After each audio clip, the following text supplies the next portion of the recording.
بسم اللہ الرحمن الرحیم۔ شروع کرتا ہوں اللہ رب العزت کے بابرکت نام کے ساتھ جو بڑا ہی مہربان نہایت رحم کرنے والا ہے۔ آج کا ہمارا موضوع ہے حافظے کے حوالے سے، ذہانت کے حوالے سے، یعنی جن بچوں نے قرآن پاک یاد کرنا ہو یا اسکول کا لیسن وغیرہ یاد نہ ہوتا ہو، ان کے لیے یہ وظیفہ ہے۔ ویڈیو کو آخر تک دیکھیں گے تو انشاءاللہ اس کے اندر آپ کو مکمل وظیفہ اور مکمل طریقہ بھی بتایا جائے گا۔ اگر آپ ہمارے چینل پر نئے ہیں تو چینل کو سبسکرائب کر لیں اور ساتھ ہی لگے بیل کے بٹن کو بھی کلک کر دیں۔ چینل کو سبسکرائب کرنے میں کوئی خرچہ نہیں آتا، کوئی پیسے نہیں لگتے، بس ایک کلک کر دیں۔ آپ آتے ہیں وظیفے کی طرف۔ تو وظیفہ ہے کہ حافظے کی تیزی میں زیادہ کردار اور وظائف کے بجائے گناہوں سے اجتناب اور یکسوئی کا ہوتا ہے۔ گناہوں سے حافظہ کمزور ہو جاتا ہے، خصوصاً قرآن کریم کا حافظہ اگر گناہوں سے نہ بچتا ہو تو قرآن بھی بھول جاتا ہے۔ اس لیے ہر طرح کے گناہ سے بچنے کا نہایت اہتمام ضروری ہے۔ دوسری چیز جس کا اہتمام کرنے کی ضرورت ہے وہ یکسوئی ہے۔ تعلیم کے دوران بچوں کی ایسی کوئی بھی مشغولیت جو ان کی توجہ تقسیم یا منتشر کر دے وہ حفظ کے لیے نقصان دہ ہے۔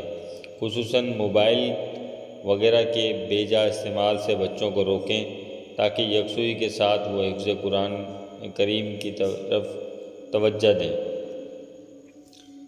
نبی کریم صلی اللہ علیہ وسلم نے حضرت علی رضی اللہ تعالیٰ عنہ کو بتایا تھا۔ حضرت علی رضی اللہ تعالیٰ عنہ نے نبی کریم صلی اللہ علیہ وسلم سے عرض کیا کہ یا رسول اللہ، میرے ماں باپ آپ پر قربان، میں قرآن یاد کرتا ہوں لیکن وہ میرے سینے سے نکل جاتا ہے، محفوظ نہیں رہتا۔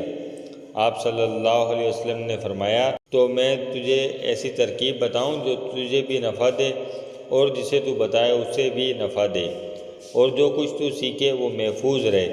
حضرت علی رضی اللہ تعالیٰ عنہ نے کے دریافت فرمانے پر آپ صلی اللہ علیہ وسلم نے فرمایا کہ شب جمعہ میں آخری تہائی رات میں اٹھ سکے تو بہت اچھا ہے کہ یہ فرشتوں کے اترنے کا وقت ہوتا ہے اور اس وقت دعا خاص طور پر قبول ہوتی ہے۔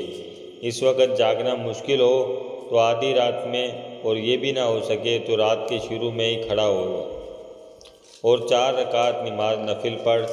پہلی رکعت میں سورہ فاتحہ کے بعد سورہ یاسین، دوسری رکعت میں سورہ فاتحہ کے بعد سورہ دخان، تیسری رکعت میں سورہ فاتحہ کے بعد سورہ الف لام سجدہ، اور چوتھی رکعت میں سورہ فاتحہ کے بعد سورہ ملک پڑھ، اور چوتھی رکعت کی اتحیات سے فارغ ہونے کے بعد اللہ تعالیٰ کی حمد و ثنا اور مجھ پر درود و سلام بھیج۔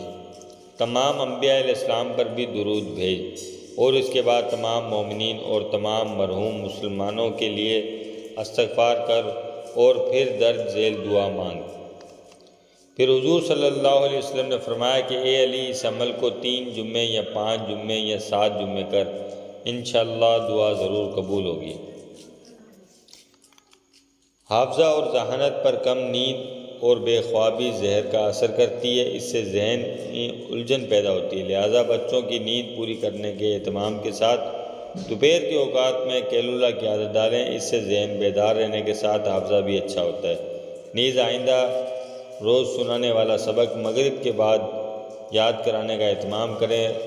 رات سونے سے پہلے 1 مرتبہ سبق دہرائیں، اور صبح اٹھنے کے بعد وضو و نماز سے فراغت کے بعد سب سے پہلے رات یاد کیا ہوا سبق دہرا کر 1 مرتبہ سنوانے کا اہتمام کریں۔ امید ہے آپ کو ہماری آج کی یہ ویڈیو ضرور پسند آئی ہوگی۔ اس کو لائک کیجیے گا، اس کو شیئر بھی ضرور کیجیے گا۔ وظیفہ تھوڑا سا مشکل ہے لیکن اس کو کرنے کی کوشش کریں، انشاءاللہ اللہ پاک آسانی کا معاملہ فرمائے گا۔ السلام علیکم ورحمۃ اللہ۔